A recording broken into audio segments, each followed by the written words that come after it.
Hello friends, good morning. এসে গেছি একটা নতুন ব্লগের সাথে।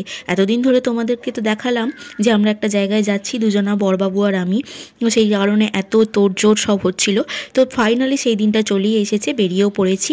তো দেখো, গাড়িতে উঠে পড়েছি, ট্রেন থেকে নেমে যাচ্ছি কোথায় না, যাচ্ছি হচ্ছে সিকিম। তোমার তারপর দার্জিলিং, ওখানে এইসব জায়গাতেই ঘুরবো। তো দেখো, রাস্তাটা এত সুন্দর লাগছে, পাহাড়ি এলাকার, মনটা পুরো খুশি হয়ে যাচ্ছে। আর ভাগ্যকর্মে তোমার পাহাড়টা দুজনারই ভীষণ পছন্দের, আমারও পছন্দের আর আমার বড়বাবুরও ভীষণ পছন্দের জায়গা হচ্ছে পাহাড়। তো এখানে দেখো লেবু বিক্রি করছিল, অনেক এরকম জায়গা রাস্তার ধারে ধারেই নেপালি দিদিরা সব, মেয়েরা সব লেবু এখানে বিক্রি করছিল। তো আমিও এক জায়গা থেকে ওর কাছ থেকে বায়না করলাম। লেবুগুলো এত সুন্দর লাগছে, ছোট ছোট দেখতে, কমলা লেবু, ছোট বড় বিভিন্ন ধরনের আছে। আর লেবুগুলো খুব স্বাদ, খুব মিষ্টি খেতে। ওকে বলতে ও আবার কিনে দিল দাঁড় করিয়ে এই দিদিটার থেকে। তারপরে ফাইনালি এখানে চলে এসেছিলাম হচ্ছে রুমে। তো রুমটা ঠিক ছিল এইরকম, দেখো ঢুকেই এরকম একটা বড় আয়না দিয়েছে, তোমার অনেকটা স্পেশিয়াস ছিল, যেটা খুবই ভালো কথা একটা বিষয়। এসো দেখো, বেডটা এরকম ছিল। তো তারপরে বসার একটু জায়গা ছিল, আর ঠান্ডা ভীষণ ছিল, এটা তো একদম মানে বলার মতো নয়। তারপরে আমরা দুজনে একটুখানি ফ্রেশ হয়ে নিয়েছিলাম, ফ্রেশ হয়েই ঘুরতে বেরিয়ে পড়েছি। মানে ঘোরার লোভটা সামলাতে পারিনি যে একটু রেস্ট নেব তারপর বেরোবো, এরকম মানে করতে পারিনি।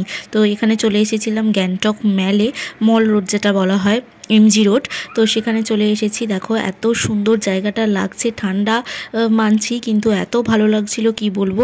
এই যে দেখো, একদম পরিপাটি করে সুন্দর করে গুছানো। আর ওখানকার লোকজনদের তো দেখতে খুবই সুন্দর হয়, মেয়েদের স্পেশালি খুবই সুন্দর লাগছিল। দেখো এখানে সব সাজুগুজু করে ওরা সব ঘোরাঘুরি করছিল, খুব ভালো লাগছিল এখানে। এই যে দেখো, এখানে সব ড্রাগনের ছবি মানে খোদাই করা রয়েছে এখানে।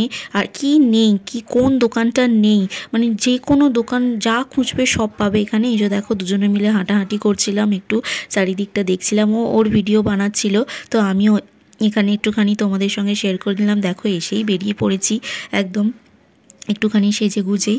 তারপরে এখানে দেখতে পেয়ে গিয়েছিলাম একটা খাবারের দোকান, যেখানে ইন্ডিয়ান খাবার, মানে যে সাউথ ইন্ডিয়ান খাবার এ সমস্ত কিছু বিক্রি হচ্ছিল। তো সেখানেই এই যে দেখো, এখানে খেয়ে নিয়েছিলাম south Indian dosa, plain dosa যেটা বলেছিলাম। তো খাবারের কোয়ালিটি ঠিকঠাকই ছিল, খুব যে ভালো বলবো না, খুব যে খারাপও বলবো না, ঠিকঠাক। তো এটা খেয়ে নিয়েছিলাম। এই যে দেখো, বড়বাবু এসে দিয়ে গেল। আর একটা জিনিসে আমার ভীষণ লোভ হয়েছিল, সেটা হচ্ছে এই যে বার্গার। এটা এখানে সমস্ত কিছু ভেজ পাওয়া যায়, সমস্ত ভেজ আইটেম এখানে বিক্রি হচ্ছিল। তো সেই জন্যই ভরসা করে খেতে গিয়েছিলাম। তো এখানে দেখো, এখানে খেয়ে দিয়ে এটা, তারপরে ওখানে যে লাল মার্কেট আছে, মানে সমস্ত শীত বস্ত্র ওখানে বিক্রি হয়, তো সেই মার্কেটটাতেও চলে গিয়েছিলাম একটুখানি ঘোরাঘুরি করতে, দেখতে কীরকম কী জিনিসপত্র আছে, কীরকম কী দাম আছে। দাম ভালোই ছিল, বলবো না যে খুবই লোয়েস্ট প্রাইসে বিক্রি হচ্ছিল, কিন্তু সেরকম না, যেরকম যে জিনিসের দাম হয় সে তার থেকেই 10-20 এরকম টাকার মতো বেশি প্রত্যেকটা জিনিসেই আমি দেখেছি ছিল বেশি।